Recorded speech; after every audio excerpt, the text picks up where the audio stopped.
ఓం శ్రీ మహాగణాధిపతయే నమః.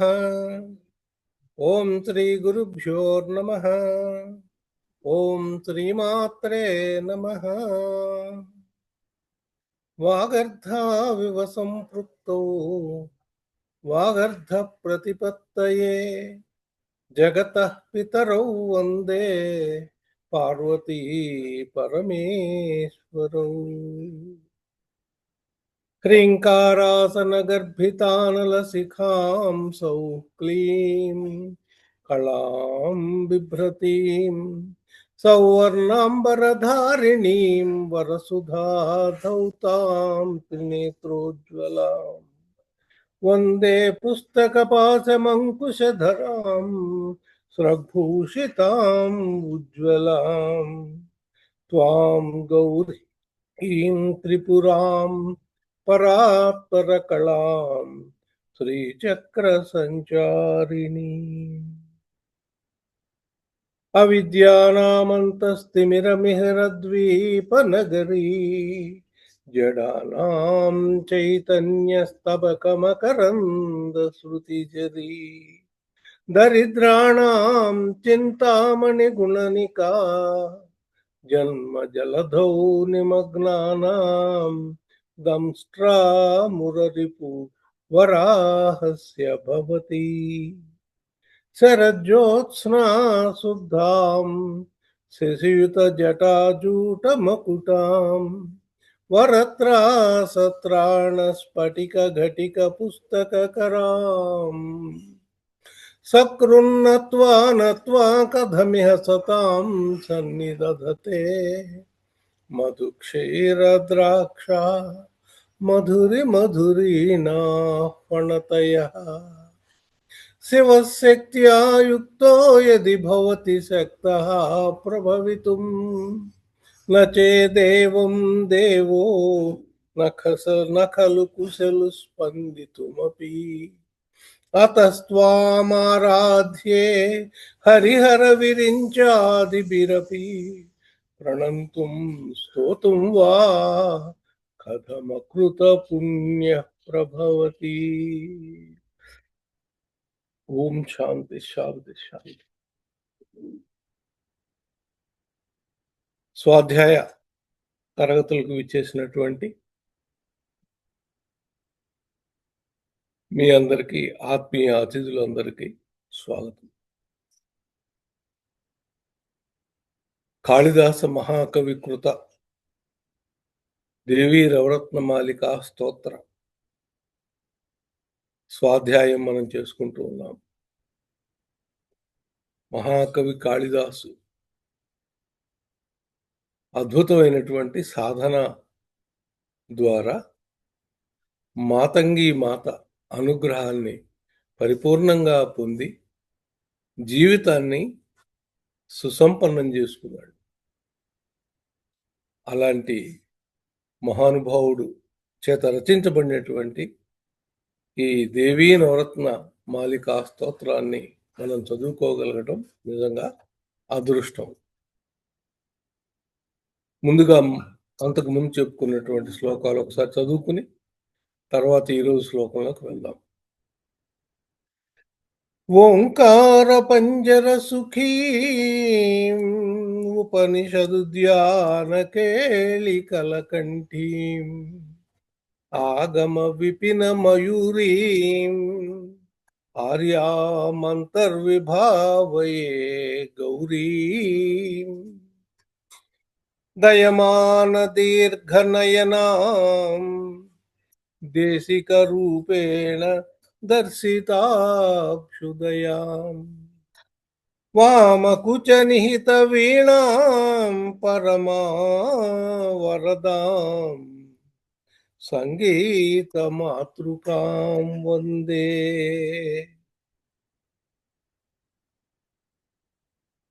నిన్న చెప్పుకున్న శ్లోకం. శ్యామా తను సౌకుమార్యాం సౌందర్యానంద సంపదున్మేషాం తరుణిమ కరుణాపూరాం మదజల కల్లోలలోచనాం వందే.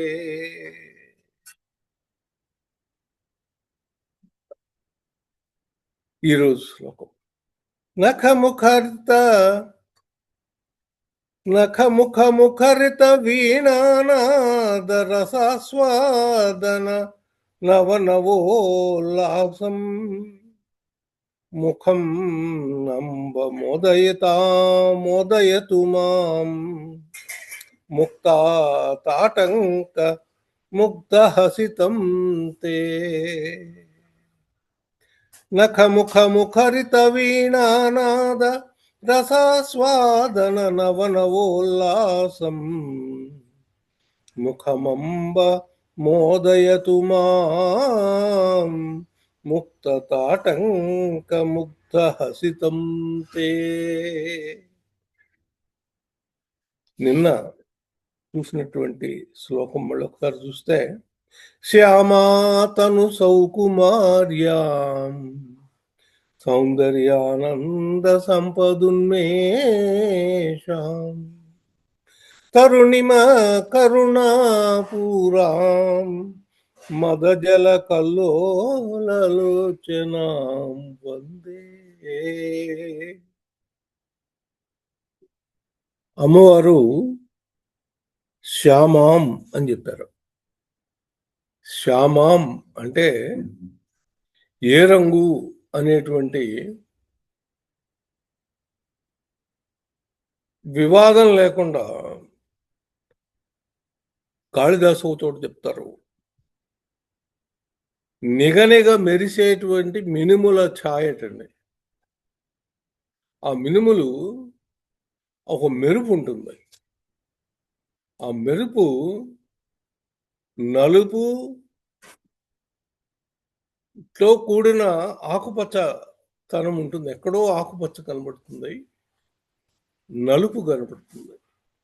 ఆ తల్లి వర్ణం శ్యామ అంటే ఆ రకంగా ఉందటండి.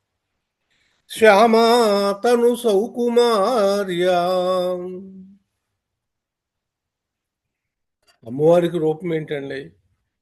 అమ్మవారికి దేహం ఏంటండి?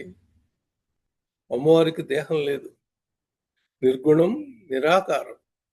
కానీ మనల్ని కాపాడడం కోసం అవసరాన్ని బట్టి ఆ తల్లి రూపాన్ని ధరించి వస్తుంది. ఈయన చూసినటువంటి రూపం చాలా సుకుమారంగా ఉంది. సుకుమారము అంటే బాగా ఎండకెళ్తే కందిపోయి అట్లాంటి రూపం కాదండి. ఆమె చూడడానికి సుకుమారి, కానీ మనకొచ్చేటువంటి ఆపదల నుంచి మనని రక్షించడానికి కావలసినటువంటి కాఠిన్యం కూడా ఆమె పొంది ఉంది. ఎక్కడి నుంచి పొంది ఉంది? ఆమె ఎవరి భార్య? శివయ్య భార్య కదా. శివయ్య ఎక్కడున్నాడు? ఆ కొండల మీద ఉంటాడు కదా. కొండల మీద నృత్యం చేస్తూ ఉంటాడు కదా. ఆ నృత్యం చేసి ఆయన పాదాలు కఠినంగా ఉంటాయి. మరి ఆయన స్వయంగా అమ్మవారి వివాహ సమయంలో, పాణిగ్రహణ సమయంలో సన్నికల్లు మీద అమ్మవారి కాలు పట్టుకుని మూపాడు ఆయన. ఎంతో సుకుమారంగా ఉండేటువంటి తల్లి పాదాన్ని ఆ సన్నికల్లు మీద పెట్టి తొక్కిస్తారు. మనకు కూడా వివాహాల్లో ఇదొక సంప్రదాయం. ఇంటికి వచ్చేటువంటి ఆ లక్ష్మీదేవిని సన్నికల మీద పాదం తొక్కిస్తారు. వరుడు తన చేత్తో ఆ పాదాన్ని పట్టుకుని ఆ సన్నికల మీద తొక్కిస్తారు. ఎందుకు? ఇంతవరకు నువ్వు ఉన్నటువంటి వాతావరణం వేరు, ఇప్పుడు ఉండబోయే వాతావరణం వేరు. నీకు అందరూ కొత్త వాళ్ళు. ఇక్కడ మనకున్న సంబంధాలన్నీ కొత్త సంబంధాలు. నీవు మీ అమ్మా నాన్నల్ని వదిలి నా దగ్గరికి వస్తున్నావు, నా ఇంటికి వస్తున్నావు, మా వాతావరణంలోకి వస్తున్నావు. మా అమ్మ ఎవరో తెలియదు, మా నాన్న ఎవరో తెలియదు, మా తమ్ముడు ఎవరో తెలియదు, మా అన్నయ్య ఎవరో తెలియదు, ఇక్కడ ఉన్నటువంటి పరిసరాలు ఎలా ఉంటాయో తెలియదు. అలాంటి వాటి మీద నీవు కాలు పెడుతున్నావు కదా. నీ కాలు పెట్టడం వల్ల వాటికి ఈ వాతావరణానికి నిన్ను అలవాటు చేయడానికి, ఒక కొత్త వాతావరణానికి అలవాటు చేయడానికి, ఈ చందనం అరగదీసినటువంటి రాయి మీద నీ కాలు నేను పెట్టిస్తున్నాను. ఆ తల్లి సౌభాగ్యమే ఈయనికి రక్షండి, ఈ నారాయణుడికి రక్ష. ఆ తల్లి సంబంధాన్ని సరిగ్గా చూసుకోకపోతే ఈ నారాయణుడి అస్తిత్వం ఉండదు. వచ్చిన అత్తగారితో, మామగారితో ఈమె హాయిగా అనుబంధాన్ని పెంచుకుంటే, ఈయన ప్రశాంతంగా తన పని తను చేసుకోగలుగుతాడు. అది సౌకుమార్యము అనేటువంటి పదంలో అర్థం. అందుకని సన్నికలు దొక్కిస్తారు. అలాంటి అంత సౌకుమార్యంగా ఉన్నటువంటి నీ పాదం, శ్యామా తను సౌకుమార్యమం సౌందర్యానంద సంపదున్మేషం. అమ్మవారు కన్ను ధరిస్తే మనకి ఆనందం కలుగుతుందండి, సంపదలు కలుగుతాయండి, సౌభాగ్యం కలుగుతుందండి. వీటిల్లో మనం చూడవలసింది సౌందర్యాన్ని, ఆనందాన్ని. సౌందర్యం అనేది ఆకృతిలో లేదు. ఇది ముందు మీరు గమనించాల్సిన విషయం. సౌందర్యం అనేది ఒక భావం. మనం ఏదైనా ఒక పని చేస్తే మనకు ఒక ఆనందం కలుగుతుంది. ఎవరైనా మనల్ని పిలిచి అన్నం పెడితే ఆకలిగా ఉన్నప్పుడు ఎంతో తృప్తి కలుగుతుంది. ఆ తృప్తి సౌందర్యం. ఆ పెట్టిన వ్యక్తిలో నీకు పెట్టాలనే భావం కలిగిందే అది సౌందర్యం. దాన్ని మనం చూడగలగాలి. అది చూసే గుణాన్ని మనకు పెంచుతుంది అమ్మవారు యొక్క దర్శనం. అలాగే ఆ సౌందర్యం మనకి అంతిమంగా ఆనందాన్ని ఇవ్వాలి. ఆనందం అంటే ఆమెలో లయమైపోయేటువంటి స్థితి. ఈ మంచి గుణంలో మనం కూడా లయమైపోతాం. అలాంటి అద్భుతమైనటువంటి తల్లివి నీవు. సౌందర్యానంద సంపదున్మేషం. చూస్తే చాలు నాకు ఆ అందమైనటువంటి భావాలు, మంచి భావాలు, ఆ భావాల ద్వారా వచ్చినటువంటి ఆనందం, సంతోషం నీ వల్ల కలుగుతాయి తల్లి అని చెప్తూ, తరుణిమ కరుణాపూరాం మదజల కల్లోలలోచనాం పొందే. ఆ తల్లి కళ్ళలో కరుణారస ప్రవాహం కనబడుతోంది. ఆ కరుణారస ప్రవాహంలో నేను తడిసిపోతున్నాను. అలా చూసి చూసి మన కళ్ళ నుంచి కూడా ఆ దయ, కరుణ అనేటువంటి దైవీ గుణాలు పెరుగుతాయి, పెరగాలి అనేటువంటి భావంతో కాళిదాసు వారు మనకి ఈ శ్లోకాన్ని పరిచయం చేశారు. తర్వాత శ్లోకంలోకి వెళ్తున్నాం. నా ఈరోజు శ్లోకం: నఖముఖ ముఖరిత వీణానాద రసాస్వాద నవనవోల్లాసం ముఖమంబ మోదయతు మాం ముక్తతాటంక ముగ్ధహసితం తే. ఒక అందమైనటువంటి ఒక భావచిత్రాన్ని మన కళ్ళ ముందు ఆవిష్కరిస్తూ ఉన్నారు కాళిదాసు వారు. మనం సాధారణంగా విగ్రహాలకు పూజ చేస్తూ ఉంటాం. ఆ విగ్రహాలు నిశ్చలంగా ఉంటాయి కదా. ఆ నిశ్చలమైనటువంటి విగ్రహాన్ని మనం పూజ చేస్తుంటాం. అదే విగ్రహం కదులుతూ ఉంటే ఎలా ఉంటుంది? ఇది ఒక అద్భుతమైనటువంటి ఒక ఊహ. అయ్యవారికి, కాళిదాసు గారికి అమ్మవారు ఎలా కనపడ్డారు అనేటువంటి విషయాన్ని ఇక్కడ చక్కగా వర్ణిస్తూ ఉన్నారు. నఖముఖ ముఖరిత వీణానాద రసాస్వాద నవనవోల్లాసం. అమ్మవారు సంగీత మాతృక అని మనం చదువుకున్నాం కదా. ఈమె వీణ వాయిస్తూ ఉన్నారు. ఆ వీణ వాయించాలంటే ఒక చెయ్యి మెట్ల మీద నడుస్తూ ఉంటుంది, ఇంకొక చెయ్యి అక్కడ తాళం వేస్తూ ఉంటుంది. ఆహ్, కుడి చేత్తో తాళం వేస్తూ, ఎడమ చేత్తో మెట్ల మీద నడిపిస్తూ ఉంటారు. ఆ కదిలేటువంటి సన్నివేశాన్ని ఎక్కడ చక్కగా చూపిస్తున్నారు చూడండి. నఖముఖ గోళ్ళ యొక్క చివర్లుటండి. ముఖరిత అవి కదులుతూ ఉంటే వీణానాద వీణానాదం వస్తుంది. ఆ వీణానాదం వస్తూ, ఆ నాదాన్ని అమ్మవారు ఆస్వాదిస్తూ ఉన్నారు. రసాస్వాద నవనవోల్లాసం. అది వింటూ, వింటూ హాయిగా, ఆనందంగా చిరునవ్వు చిలికిస్తూ ఉన్నారు తల్లి. నవనవోల్లాసం ముఖం అంబ మోదయతు మాం. అలాంటి నీ ముఖం నన్నెంత సంతోషపరుస్తుందో తెలుసా తల్లి. ముఖమంబ మోదయతు మాం ముక్త తాటంక ముగ్ధ హసితం తే. ఆ వేణు వాయిస్తూ ఉంటే ఆ మొహం కదులుతోంది. మొహంతో పాటు ఆ ముఖానికి ఉన్నటువంటి ఆభరణాలు కూడా కదులుతూ ఉన్నాయి. ఆ చెవులకు ఉన్నటువంటి తాటంకాలు కదులుతున్నాయండి. ఆ తాటంకాలు ముక్త తాటంకాలు, ముత్యాలతో కూడినటువంటి తాటంకాలు కదులుతూ, ఆ చెవి కమ్ములు కదులుతూ నాకెంతో ఆనందాన్ని కలిగిస్తున్నాయి తల్లి అని. అసలు సంగీతం ఏం సంగీతం అండి? సంగీతం ఏంటి? ఆ సంగీతంకు ఉన్నటువంటి మహత్యం ఏంటి? దాన్ని గాంధర్వ వేదం అన్నారు. ఆ గాంధర్వ వేదం యొక్క మహత్యం ఏంటంటే, వినేవాళ్ళ మనసుల్ని కరిగిస్తుంది.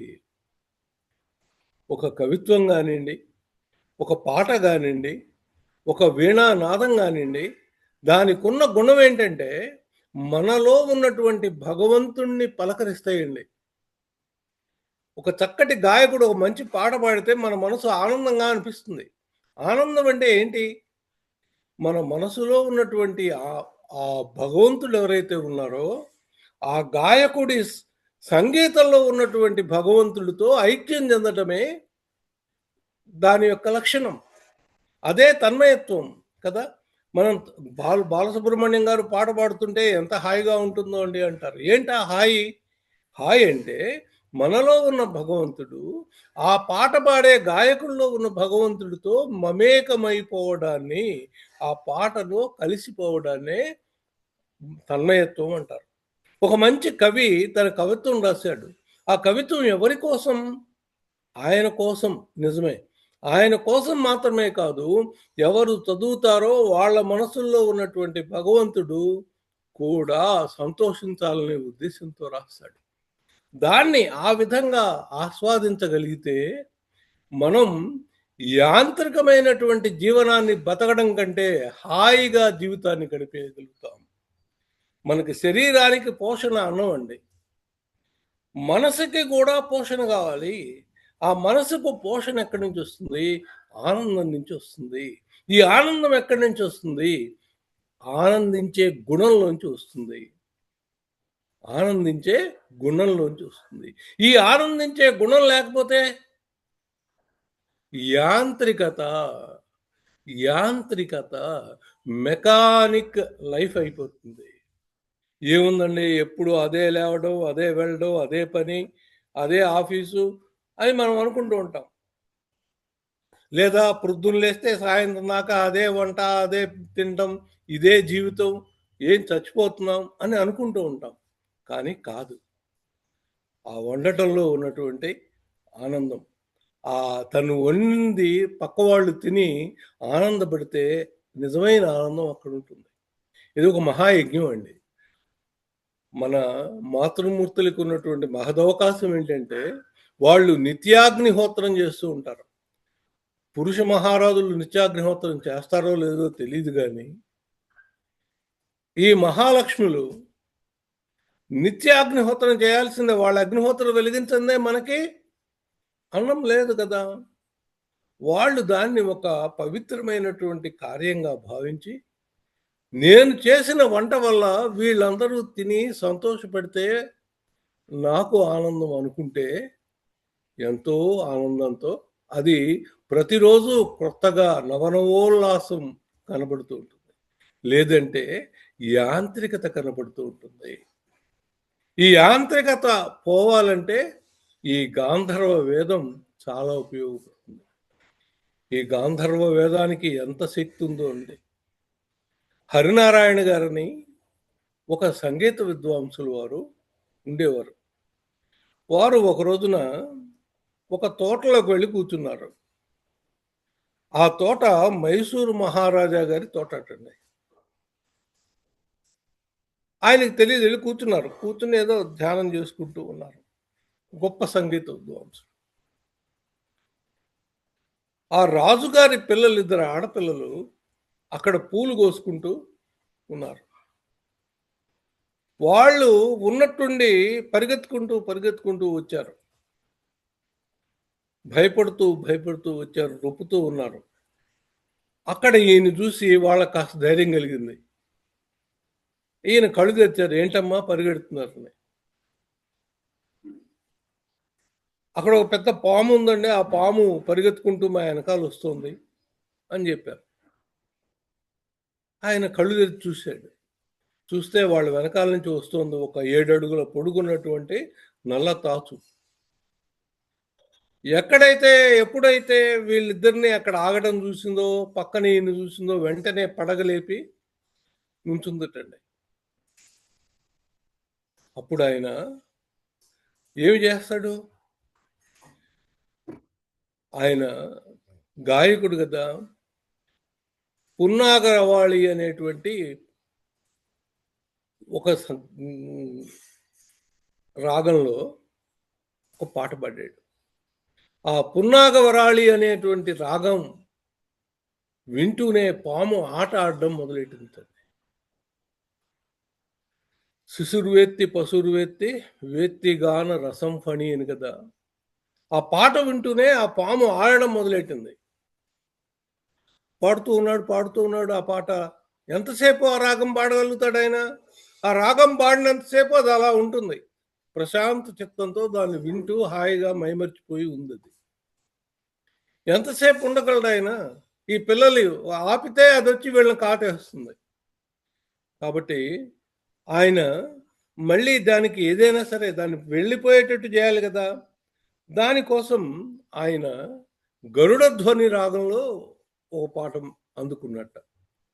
ఎప్పుడైతే గరుడ ధ్వని రాగం పాడడం మొదలెట్టాడో అప్పుడు సాక్షాత్తు గరుడు వస్తున్న శబ్దం దాంతో వినపడి అది వెంటనే పడగ ముడిచి వెనక్కి తిరిగి పరిగెత్తి మళ్ళీ పొదల్లో దూరిపోయింది. అంటే ఈ సంగీతానికి ఉన్నటువంటి గుణం ఇది.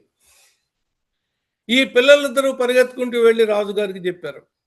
ఇలా తోటలో ఒక పెద్ద ఆయన ఉన్నాడు, ఇలా పాము వచ్చింది, ఆయన ఏదో పాట పాడాడు, పాట పాడితే పాము వెళ్ళిపోయిందని.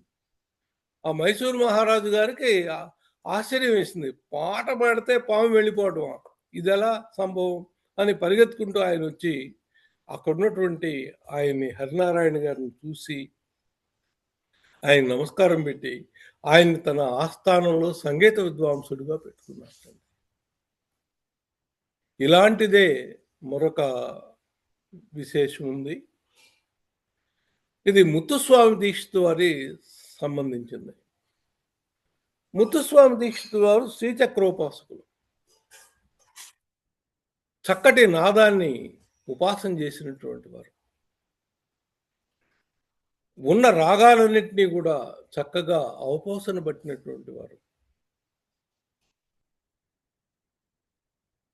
ఆ ఊరి రాజుగారు ఒకరోజు పరుగున ఈయన దగ్గరికి వచ్చారు. ఈయన ఆశ్చర్యపోయాడు. రాజుగారు నా దగ్గర రావడం ఏంటి? ఏమైనా పని ఉంటే నన్ను ఆదేశిస్తే నేనే వెళ్ళేవాడిని కదా, ఈయన నా దగ్గరికి రావడం ఏంటి అనుకున్నారండి. అనుకుని ఏమిటి రాజా సంగతి అని అడిగితే, అయ్యా మన రాజు కుటుంబానికి సంబంధించినటువంటి ఏనుగు మతి తప్పింది, మదమెక్కింది, ఎక్కి విజృంభించి పరిగెడుతోంది. అందరూ భయపడిపోతూ ఉన్నారు. అది వెళ్ళి ఇప్పుడు శ్మశానంలో కూర్చుని భయంకరంగా గింకరిస్తోంది. ఎవరు ఎంత ప్రయత్నం చేసినా ఆగట్లేదు. ఇహ నేను అదేదో మీకు సంబంధించిన విషయం మీరు మాత్రమే చేయగలరని చెప్పి అనుకుంటాను అని అనుకుని మీ దగ్గరికొచ్చాను అని చెప్పంగానే, ఆయన వెంటనే కాసేపు ధ్యానం చేసి ఆయన చెప్పారట, "రాజా మీరింటికెళ్ళిపోండి. మీకు గాని, మీ కుటుంబానికి గాని, ఈ రాజ్యానికి గాని, లేదా మీ సైన్యానికి గాని వచ్చిన నష్టమేమి లేదు. నేను చూసుకుంటాను మీరు వెళ్ళండన్నారు." తీరా ఆయన ధ్యానంలో కనుక్కుందేంటంటే, ఆ ఏనుగు ఆ విధంగా రావడం అనేది ఒక అపశకునం. ఈయన 'పున్నాగవరాళి' రాగంలో ఒక పాట చేశారు. పాడితే పాడుతూ, పాడుతూ, పాడుతూ ఉండంగా లాస్ట్‌కొచ్చేసరికి హైయెస్ట్ పీక్ షడ్జిమంలోకి వెళ్ళేసరికి ఆ పాటలో ఆరోహణ, అవరోహణ క్రమంలో ఆయనకర్థమైంది ఆ ధ్యానంలో. తాను ఈ రోజున షట్చక్ర భేదనం చేసి శరీరం వదలాల్సినటువంటి రోజు అని అమ్మవారు ఈ విధంగా తనకి సంకేతం పంపించారని అర్థమైంది. ఏనుగు శ్మశానంలో వెళ్ళి ఉంటుంది అని అంటేనే ఈయనకర్థమైంది. ఓహో! ఈరోజు నాకు శరీరాన్ని వదలవలసిన సమయం వచ్చింది గదా! అని అనుకుని, తన శిష్యులందరినీ పిలిచి కూర్చుని, గమక క్రియ రాగంలో పాటలు పాడమన్నారు. ఈయన గూడా వాళ్ళతో కలిసి పాడుతూ, పాడుతూ తన యొక్క సహస్రారాన్ని భేదించుకుని ప్రాణాన్ని వదిలిచ్చేశారు. ఆయన శిష్యులంతా చూస్తూ ఉన్నారు. ఆయన తలలోంచి ఒక జ్యోతి బయటకొచ్చి, తను పూజ చేసుకునేటువంటి మీనాక్షి మందిరం అంటే, తన ఇంట్లోనే అమ్మవారి మందిరం ఉంది. ఆ మీనాక్షిలోకి వెళ్ళిపోవటాన్ని గమనించారు. అంటే మోక్షమిచ్చేటువంటి తల్లి కాబట్టి, ముక్త తాటంక ముగ్ధ హసితం తే ముక్త అనే మాట వాడారు. ముక్త అంటే ముత్యం అనే అర్థం ఉంది. మోక్షాన్నిచ్చేటువంటి తల్లి అనే అర్థం కూడా ఉంది. కాబట్టి ఈ తల్లి మోక్షాన్ని ప్రసాదించగలిగినటువంటి తల్లి. ఇది ఒక కదులుతున్నటువంటి చిత్రాన్ని మన కళ్ళ ముందు ఆవిష్కరించేటువంటి ప్రయత్నం. నఖముఖ ముఖరిత వీణానాద రసాస్వాద నవనవోల్లాసం ముఖమంబ మోదయతు మాం ముక్త తాటంక ముగ్ధ హసితం తే. నీ నవ్వు నన్ను ఆ విధంగా ఆకర్షిస్తుంది తల్లి, సం ఆనందింపజేస్తుంది తల్లి.